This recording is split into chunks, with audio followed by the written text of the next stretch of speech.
السلام علیکم ناظرین، میں وجاہت حسین خیر مقدم کرتا ہوں اس نئے ویڈیو کے ساتھ۔ 400 عیسوی سے لے کر 1400 عیسوی تک پوپ کی حکومت مسلم تھی، لوگ ان کی بات مانتے تھے، لیکن 1400 عیسوی کے بعد آخر کیا ہوا جس کی وجہ سے آج عیسائیت کو ماننے والے خود شرمندہ ہیں۔ آئیے ان وجوہات پر گفتگو کرتے ہیں۔ تو سب سے پہلی وجہ پوپ کی سیاسی برتری تھی، جس کو پولیٹیکل سپرمیسی کہتے ہیں۔ وہ اس طریقے سے ہوئی کہ پوپ نے شاہی خاندان اور بادشاہت کے درمیان اپنا پاؤں جمانا شروع کر دیا۔ پوپ کے پاس اپنی آرمی ہوتی تھی، ان کے اپنے منسٹرز ہوتے تھے۔ پہلے یہ قانون تھا کہ بادشاہ وہ منتخب ہوتا تھا کہ اگر کوئی شاہی خاندان کا مان لو لوگ ہے تو بادشاہ جو بنا اس کے اولاد میں سے کوئی بادشاہ بن گیا۔ لیکن پوپ نے ایک مجلس بلائی اور یہ کہا کہ اب جو بادشاہت کا نظام یہ چل رہا ہے اس کو ہم ختم کریں گے اور بادشاہ وہ بنے گا جس کو ہم منتخب کریں گے، جس کی وجہ سے شاہی خاندان کے لوگوں کے دلوں میں پوپ کے خلاف نفرت پھیل گئی اور بیٹھ گئی۔ تو پہلی وجہ یہ تھی عیسائیت کے ڈاؤن فال کی۔ دوسری وجہ تھی فائنینشیل سپرمیسی، یعنی مالیت۔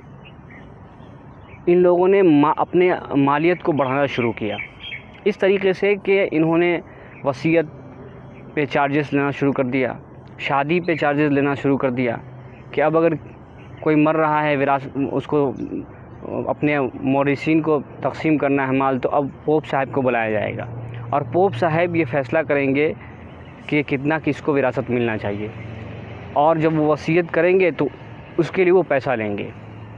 اس طریقے سے شادی کروانی ہے تو شادی کے لیے انہوں نے پیسہ لینا شروع کیا۔ تو ان چارجز کی وجہ سے بھی، اور یہ چارجز تھوڑے بہت نہیں ہوتے تھے، بہت زیادہ ہوتے تھے، تو ان چارجز کی وجہ سے بھی لوگوں کے دلوں میں خلش پیدا ہونی شروع ہو گئی۔ تو دوسری وجہ یہ تھی۔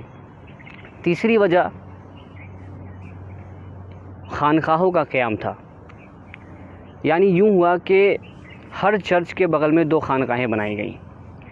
پہلی خانقاہ لڑکوں کے لیے، دوسرے لڑکیوں کے لیے۔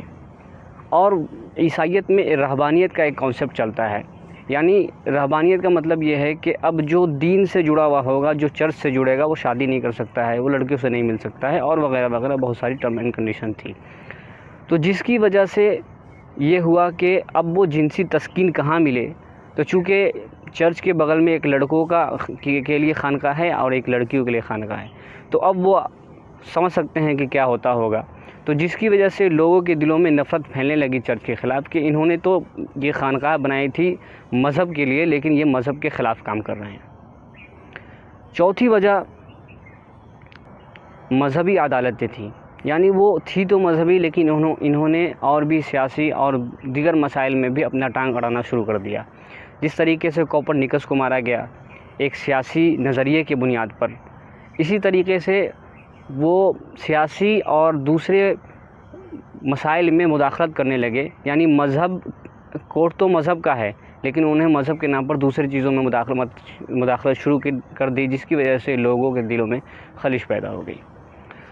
پانچویں وجہ تھی مذہبی نظریہ کا غلط ثابت ہونا، یعنی بہت سارے سائنسی دلیل کی بنیاد پر لوگوں نے اب مذہبی نظریے کو غلط ثابت کرنا شروع کر دیا تھا۔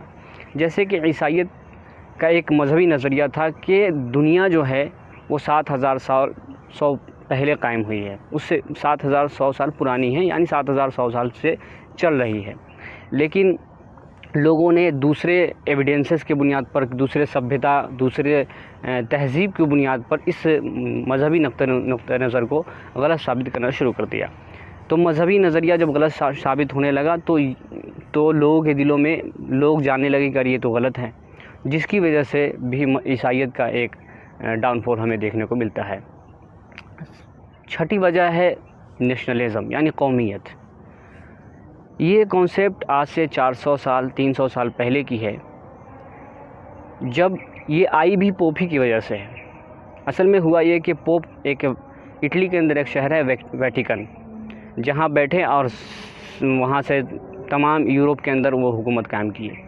تو یورپ کے لوگوں نے دیکھا مان لیجیے جرمن کے لوگ ہیں، اسپین کے لوگ ہیں، فرانس کے لوگ ہیں، تو انہوں نے یہ سوچا کہ یہ تو جرمن ہے، یہ تو فرانس ہے، مطلب ہم تو جرمن ہیں، ہم تو اسپین کے رہنے والے ہیں، ہم تو فرانس کے رہنے والے ہیں، تو ہم ایک ویٹیکن میں بیٹھے ہوئے لوگ شخص کی بات کیسے مانیں؟ تو انہوں نے اس کے خلاف آواز اٹھائی کہ ہم ایسے لوگوں کی بات نہیں مانیں گے جو ویٹیکن میں بیٹھا ہوا ہے اور پورے یورپ کو سنبھال رہا ہے، بلکہ ہم خود مختار ہو جائیں گے۔ تو یہاں سے نیشنلزم کا ایک کانسیپٹ، نیشنلزم کی ایک جراثیم جو ہے لوگوں کے دلوں میں بیٹھی ہے۔ دراصل یہ مذہب کے خلاف اٹھنے والا ایک تحریک ہے نیشنلزم، گرچہ مذہب اسلام کے خلاف نہ اٹھا ہو، لیکن یہ ایک مذہب کے خلاف اٹھنے والا ایک کانسیپٹ ہے، ایک نظریہ ہے جو کہ عیسائیت کے خلاف، پوپ کے خلاف اٹھی تھی۔